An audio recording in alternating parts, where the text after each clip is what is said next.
से सुना अचरज की बात पहले उधर से शुरू थी और अचरज के बाद हम खत्म कर दे। अचरज की बात जब मैंने खत्म किया तो फिर वहां से महाभारत के प्रसंग सुने के मिलल।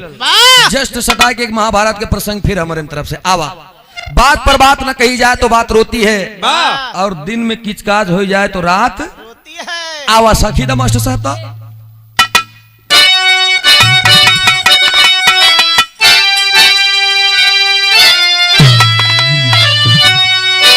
तो राजा चंद्रसेन का दरबार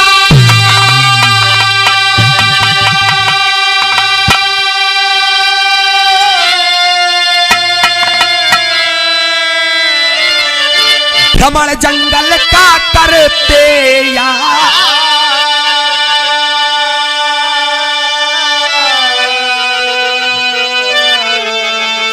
प्यार सब भंवरे मिलके करते हैं गुलजार।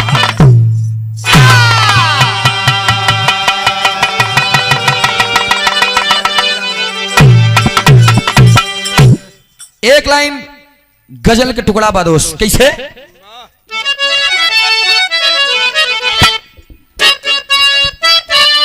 हाय हाय हाय हाय। दोनों प्यार में एकदम पागल लड़का माशुका को अपने सामने देख रहा है और देखते हुए कहता है क्या, अरे नजरे मिलन मिला के,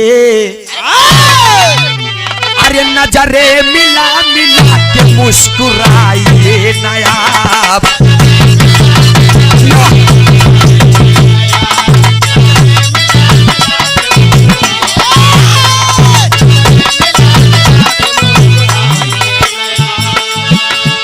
नजरे मिला मिला के मुस्कुराइए नायाब।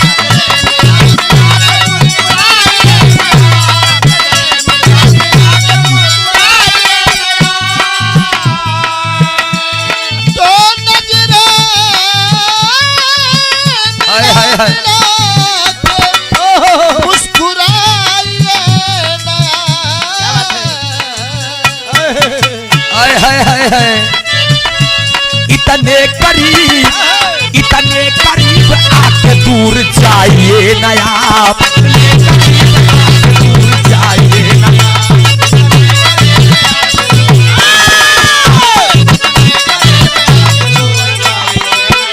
वाह, हृदय कमल तब गदगद हो जाता है जब अपने माता पिता विराह जगत के हमारे पितामह कहे जाते हैं आदरणीय आप सम्मानित श्री हमारे गार्जियन हृदय के गार्जियन सम्मानित श्री आप बाबू श्री बनवारी लाल नेताजी 501 रुपया का पुरस्कार देकर के हौसला अफजाई किए हैं। जोरदार तालियों से स्वागत करेंगे आप सब। बहुत बहुत नमन बा, प्रणाम बा, आशीर्वाद की चाह बा।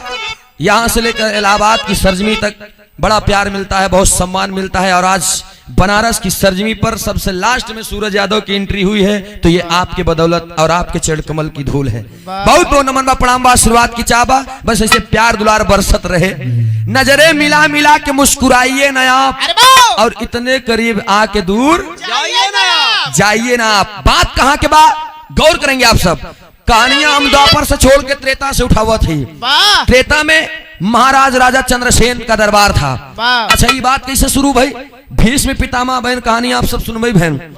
बाणों के सरसैया पर लेटे हुए हैं दोस्त, बाणों के सरसैया पर लेटे हुए हैं। अर्जुन नकुल भीम सहदेव सभी लोग चारों तरफ से एकदम घेरे हैं और सब ये पूछते हैं, अरे महाराज आप इतने बड़े बलशाली थे, अरे आप इतने बड़े बलशाली थे, फिर आपको